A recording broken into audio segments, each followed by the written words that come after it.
Unit 11. Climate Change and Pro-Environmental Behavior. 11.0 Introduction.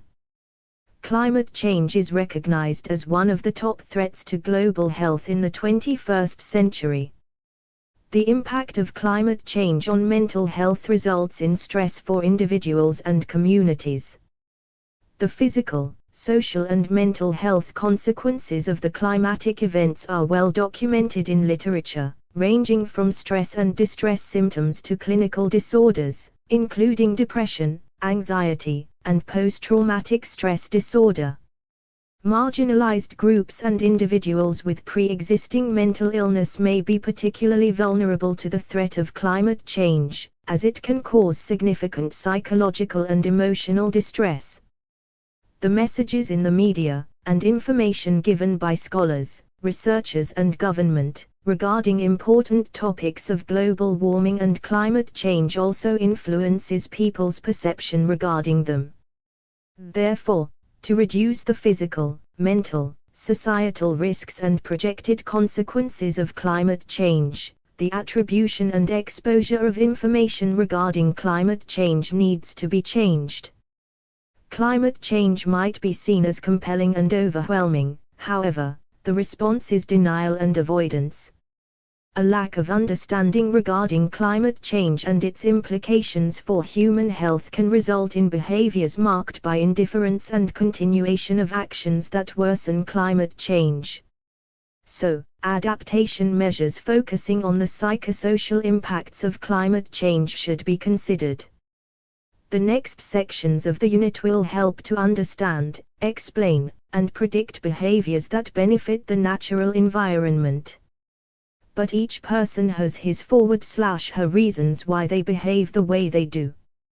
The human behavior to the environment is also influenced by external factors, that means the environment of an individual, and internal factors, physical and mental aspects of an individual. Moreover, the demand for materials such as clothes, plastic, and technological devices /equipments etc. are increasing, which causes environmental damages. It generates waste, such as textile waste and e-waste tech, along with the material extraction, processing, transport and waste management associated with it. So, this unit explores the different domains of environmental behavior such as reduction, reuse and recycling, as well as waste management strategy. Lastly, the unit talks about some of the Indian government policies and projects that promote sustainability, sanitization and waste reduction behaviors to ensure good public health and environmental outcomes for its citizens. 11.1 Climate change and its impact on mental health. The global climate change problem presents serious problem on the mental and physical health of people. Some people are more vulnerable to the potential impact and risk of climate change on mental health.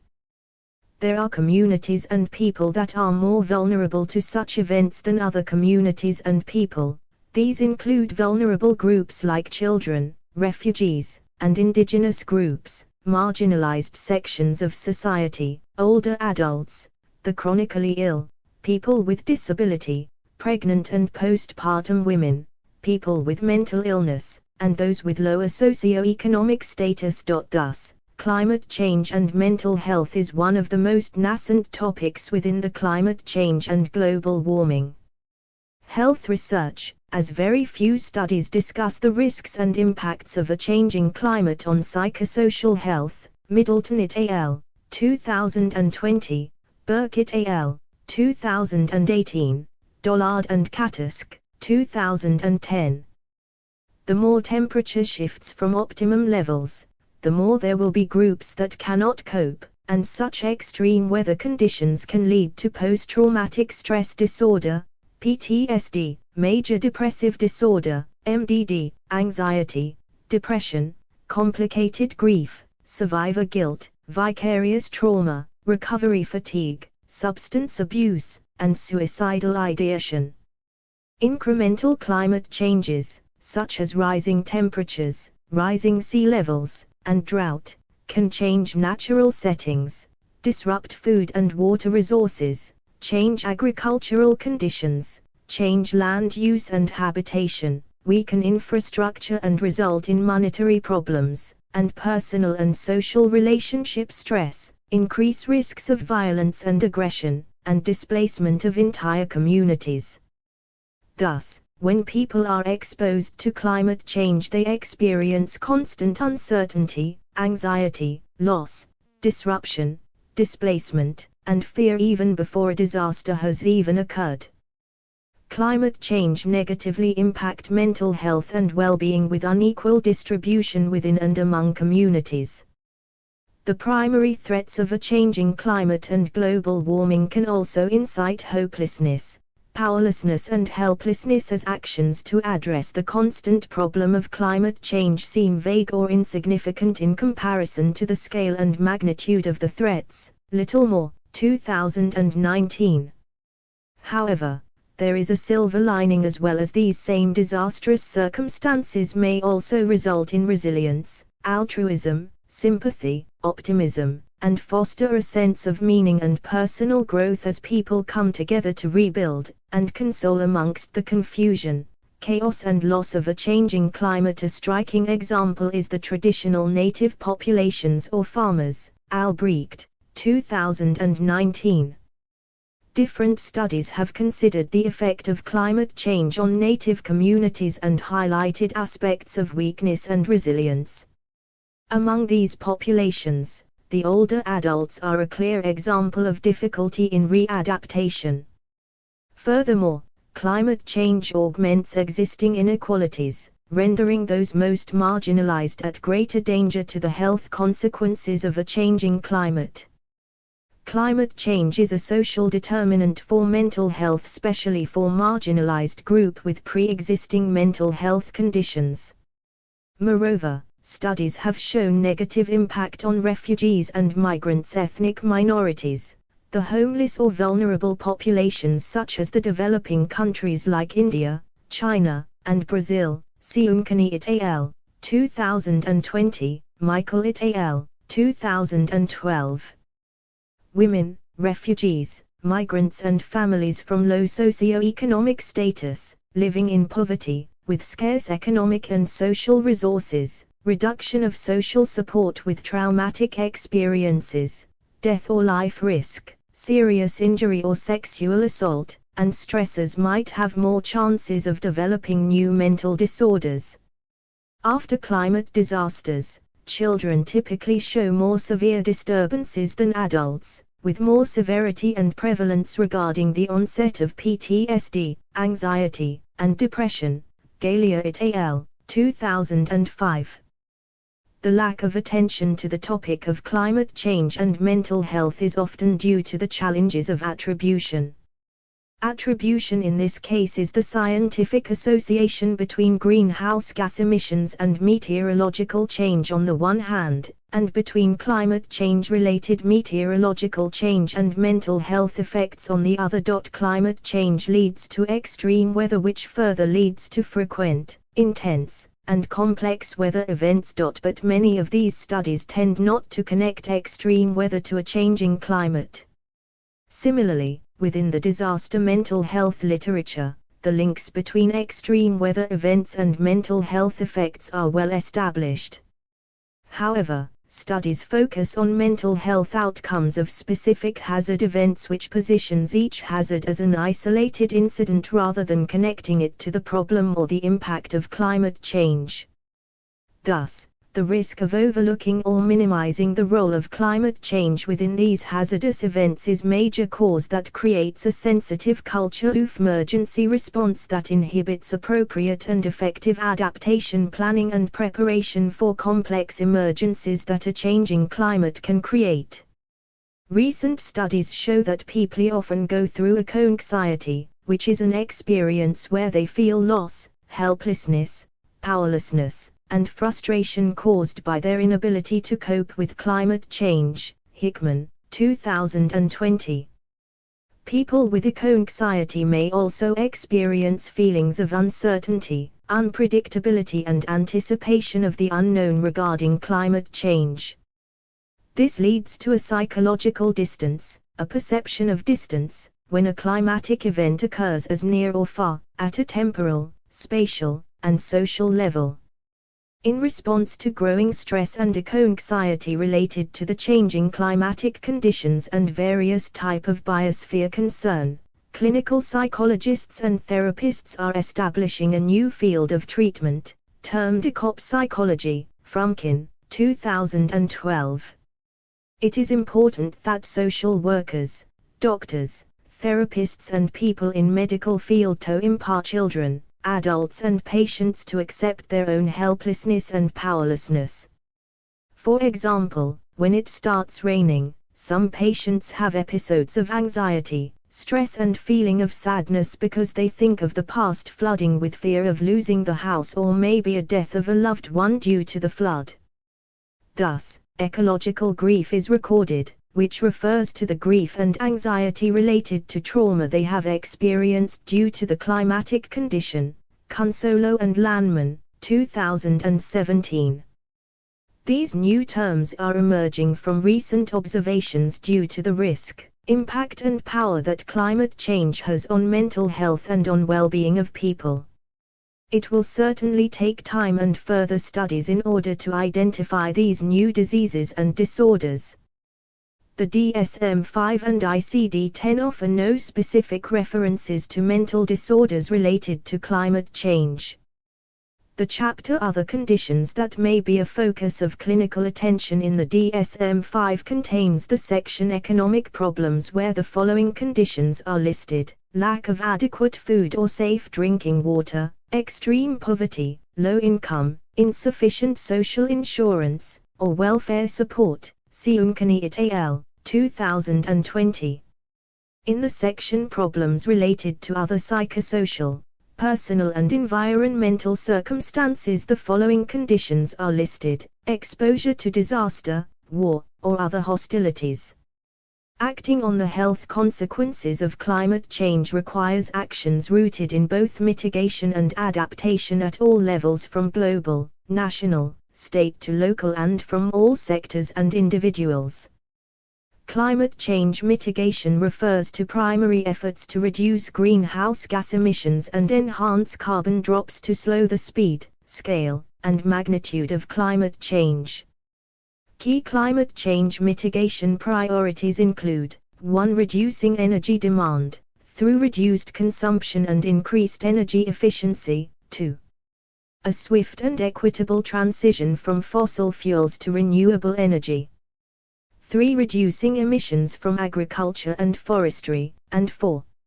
Strengthening land-based climate mitigation measures, for example, agriculture and forestry. They include supply-side interventions in forests and other ecosystems, to protect, manage, and restore agriculture, to reduce emissions and enhance carbon sequestration, and bioenergy, to reduce fossil fuel emissions and sequester carbon, as well as demand-side interventions on food waste, diets, and resource use. 11.2 Climate change adaptation. Climate change adaptation refers to interventions that respond to the effects of climate change by adjusting, moderating, and coping with the risks and impacts of climate change. Adaptation is ultimately affected by the capacity to adjust, which is the willingness to respond to climate change mediated by individual and collective agency. Adaptive capacity is determined by things like governance, economics, infrastructure, technology, community, information and skills, institutions, and equity. Some of the intervention examples are: 1. Observation, surveillance and monitoring of disease burdens related to climate change and health. 2. Educating people, for example, public health promotion of the risks of vector-borne illness. 3. Capacity building, for example, physical and psychological first aid, and surge capacities at hospitals and health care facilities. 4. Preparing and planning for extreme weather events. And 5. Relocating entire communities to geographic areas where sea level rise and frequent extreme weather events are less likely to occur. There is a need to address the negative impact of climate change on mental health, as very few policies address the future risks and impacts of climate change. Coordinated and collaborative efforts to address the mental health implications of climate change not only require policy frameworks but also concrete actions on behalf of mental health practitioners. Some actions may include: 1. Communicating about climate change and mental health in a way that helps people understand that it is pertinent and salient to them. 2. Support for greenhouse gas reductions in healthcare facilities. 3. Engagement in efforts to reduce the environmental footprint of the healthcare sector. And 4. Engaging in adaptation measures like preparing for and responding to extreme events. Furthermore, behavioral, psychological engagement and coping strategies can be further propagated by mental health therapists and advocates so that people can psychologically adapt to the grave threat posed by climate change. Coping strategies to manage the negative and sad feelings and thoughts that arise from the traumatic experiences of climate change so that people can face up to, and come to terms with, these threats and consequences rather than avoiding the problem of climate change. Active Hope, advocated by Macy and Johnston, 2012, is a psychological adaptation strategy where people transition from a passive state, where waiting for someone else to take on the task of addressing the climate change problem, to a process of climate change mitigation and adaptation behaviors. Johnston, 2014. The key point here is that hope alone cannot provide sufficient safeguard from the escalating negative risks of climate change. This active process occurs when the reality of the problem is recognized and acknowledged, as is the magnitude of the problem, intentions to address the problem are set, and engaged actions take place. While these 3 steps may oversimplify the complexity of working in the face of bureaucracy, climate denialism, or downright avoidance and ignorance of the magnitude of the problem area, but these 3 steps are indeed the important points of transformation. Rinkow, 2013. However, these important points need to be endorsed by global political will and policy commitments to tackle the problem at the appropriate scale and speed. With that public awareness of the severity, extent, consequences and range of health impacts need to be projected to pressure the governments and communities to act. Adaptation measure comes in various forms that focus on the psychosocial impacts of climate change come in a variety of forms, such as policies, practices, behavioral interventions, community-based interventions, specific training, and pharmacotherapeutics. Some general approaches to address climate change-related mental health problems or illnesses include primary care interventions, individual and group-based therapy, cognitive-based interventions, including cognitive-based therapy, cognitive restructuring, and stress inoculation training, and crisis/trauma counseling. Engaging with art, literature, and spirituality may help in building resilience. Additionally, some adaptation mechanisms that ought to be considered to support people with mental health problems in a changing climate are: 1. Policy responses, improving access, advocating for mental health and funding to mental health care. 2. Surveillance and monitoring, administering epidemiological surveys after extreme weather events, and monitoring emergency department visits during heat waves, droughts, floods, hurricanes, earthquake etc. and following extreme weather events. 3. Practice, introducing interventions of a stepped care approach to mental health that is often used in disaster mental health to support different levels of interventions depending on the timing of the disaster and the level of distress. 4. Preparation and response, climate change adaptation and resilience planning in the mental health system. 5. Community-based interventions, climate change resilience plans that address physical, psychological and social well-being. And 6. Special training for care providers and first responders, for example, psychological first aid. Other new approaches to addressing mental health and well-being in a changing climate include experiencing and preserving nature. Studies suggest that environmental preservation provides people with a sense of ownership and personal investment which can help people overcome feelings of hopelessness, anxiety, and eco-paralysis. Yakub, 2019. If people feel a deep personal connection to places such as forest, wilderness, and other species, then threats to these others are much more likely to be viewed as personal issues. Pyle, 2013. Other research on the restorative benefits of natural environments and settings has found that biodiversity in natural environments is important for human mental and physical health and well-being, and it has a particularly positive effect on mood, attention and cognition. Mantler and Logan, 2015. For example, a common practice in Japan to reduce stress and anxiety is the practice of Shinrin-yoku, otherwise referred to as forest bathing. A framework showing the mental health consequences of climate change and how these consequences are mediated by the social and ecological determinants of health, response interventions, and factors that influence psychosocial adaptation is shown in Figure 11.1. 11.3 Environmental concern and pro-environmental behavior. Environmental psychology tries to understand the human interaction with the environment. There is a need to understand the complex connection between the development of environmental awareness and climate-friendly behavior in order to promote pro-environmental actions. But still, there is no precise answer. The term pro-environmental behavior refers to the conscientious willingness and action to minimize negative impacts for our natural environment. Another term that has also been used is environmental concern, EC, that refers to broad range of attitudes towards the natural environment.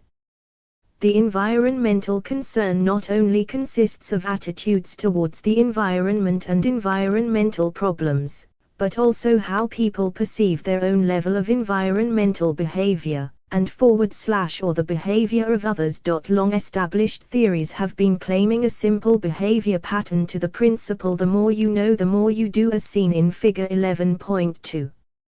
The model by Kolmus and Agyeman, 2002, was based on a linear progression of environmental knowledge leading to an environmental attitude, which lead to pro-environmental behavior.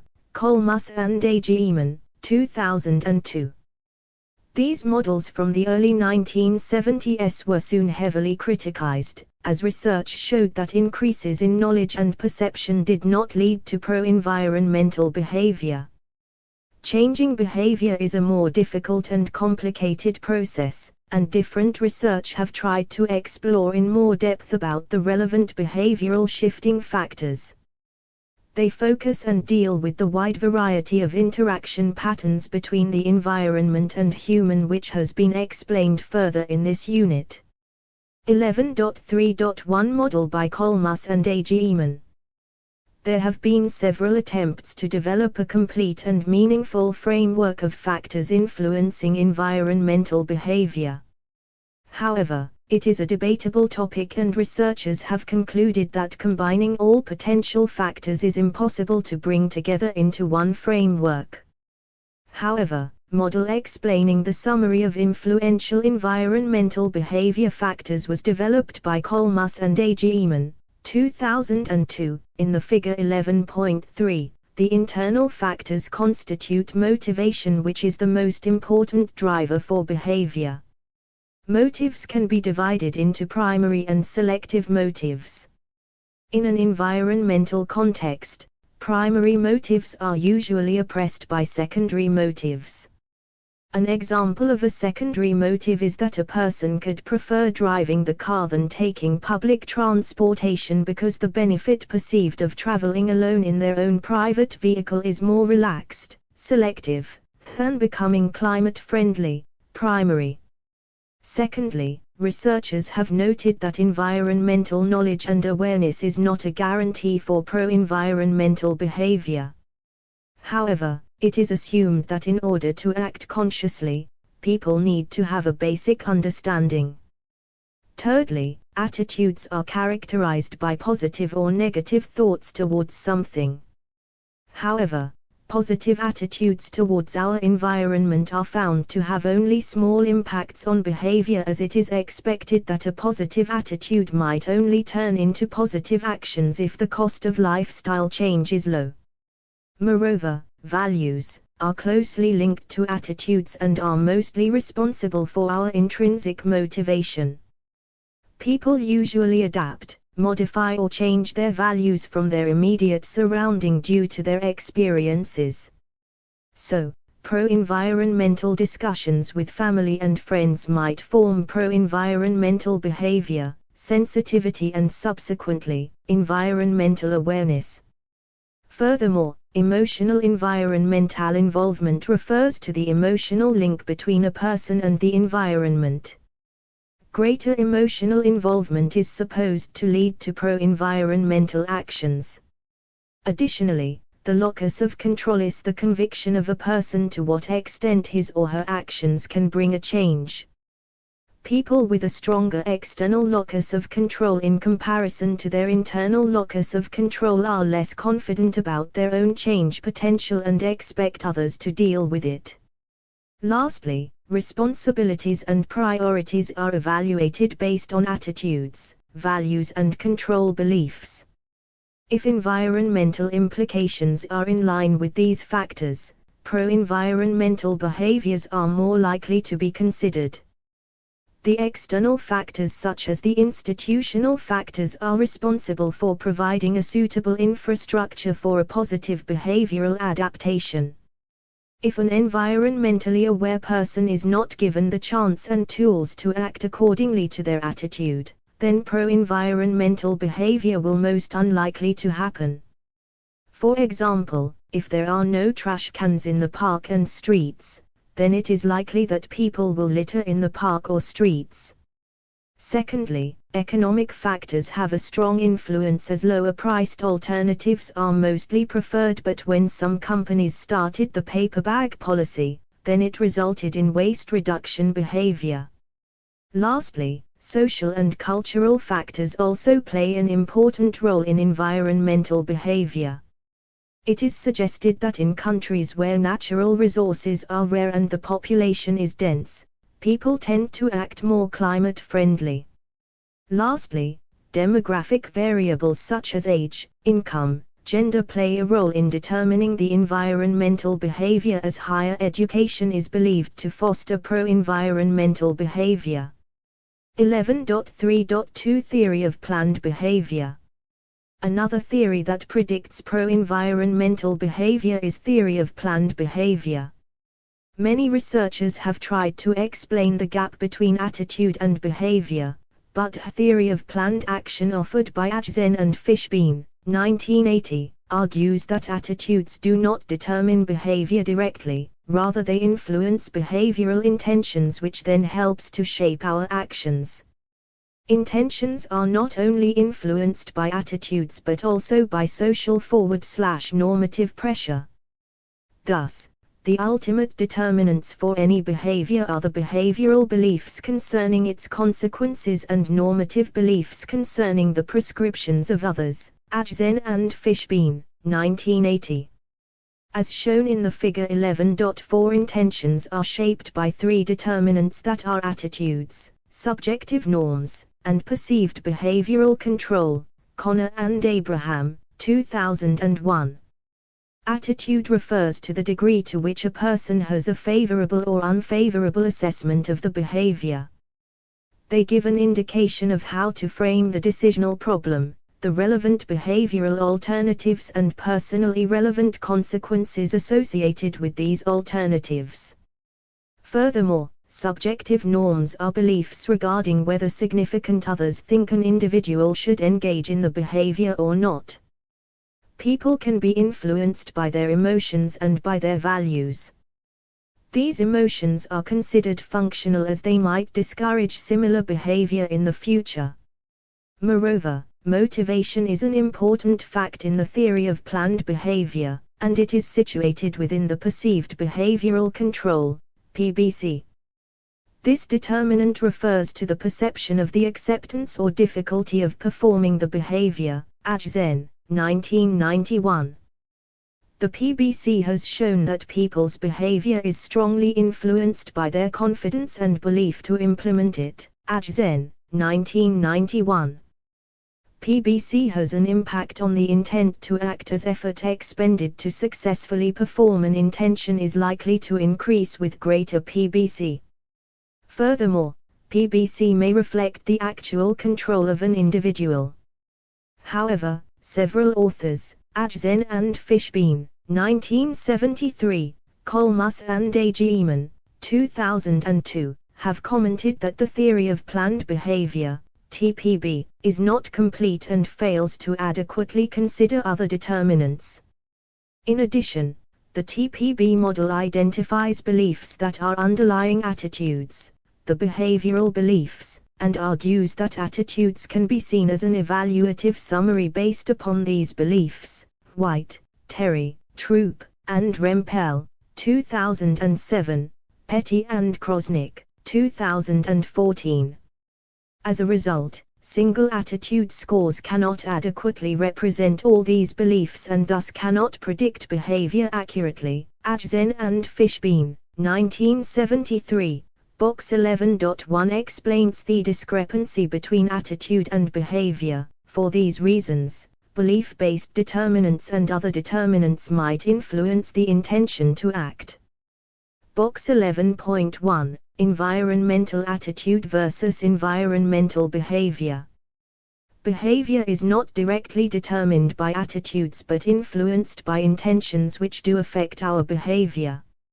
Although humans want to consciously change their behavior, but they mostly lack discipline to repetitively practice the new behavior pattern in order to form a new habit.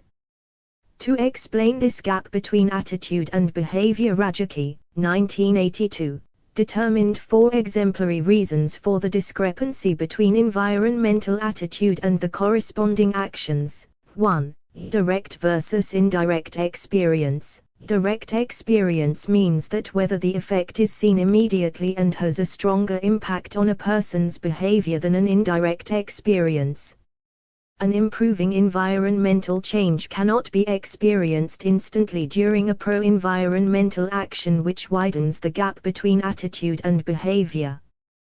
2. Normative influence. Environmental behavior is also formed by social norms and customs.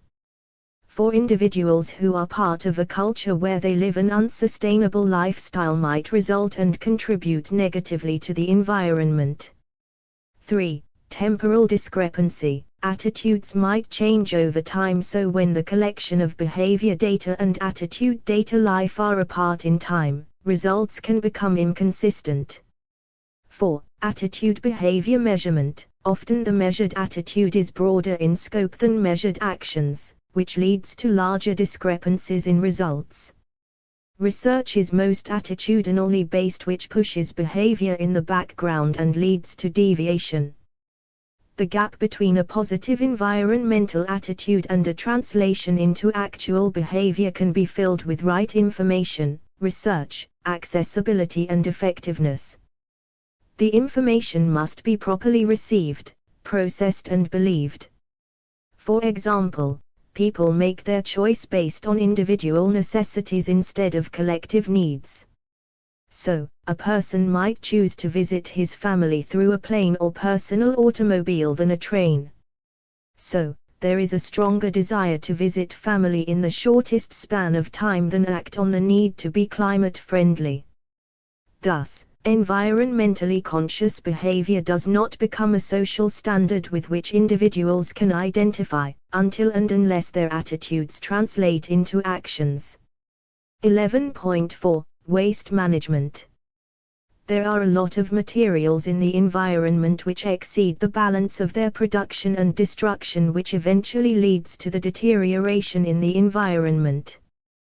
Plastic is one such material, and it poses a big threat to the environment. A huge amount of plastic is produced and dumped into the environment, which does not degrade naturally. Plastic has secured a firm place in the consumer market over its substitutes. Urbanization and the increasing consumption of plastics have resulted in a rapid increase in the production of plastic waste, making it a major element of the solid waste stream. Plastic waste is the third major component of municipal waste in cities. After food and paper waste, UNEP, 2009. Plastics have two main impacts on the environment, which include those connected with the raw materials or production processes and those connected with plastic littering and wastes.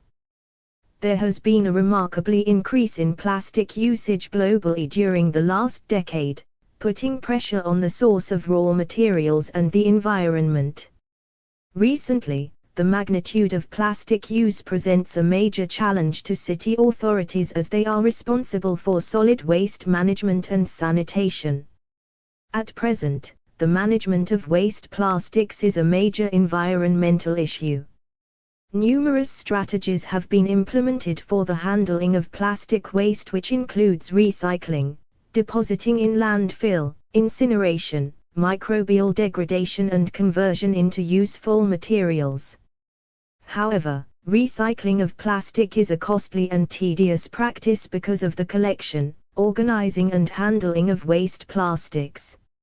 Some environmental scholars believe that reuses of plastic, especially shopping bags, at the point of generation is one promising way to delay the release of plastic as waste to disposal sites or the environment. Other point is the use of utilizing different packaging materials to prevent the increased use of plastic materials. Packaging waste is very visible across globe as almost 70% of primary packaging is used for food and drink purposes, which is often discarded in a dirty state and contaminated by residues of the original contents. As the consumption of plastics is increasing day by day, there is a need to treat the used plastics in sense of resources. Plastics packaging normally considered as litter because of the lightweight nature of both rigid and flexible plastics. Thus, reusing and recycling this plastic can be helpful. Recycling is defined as the process of systematically collecting, sorting, decontaminating and returning of waste materials to commerce as commodities for use or exchange. Pollen and Faris, 1992. Waste management varies in different countries as it is affected by several factors such as population, technology and population. Compared to developing countries, the developed countries have advanced and rich practical experience with advanced technology. Some countries follow a forwarded hierarchical waste management strategy like the United States that is mentioned in Figure 11.5.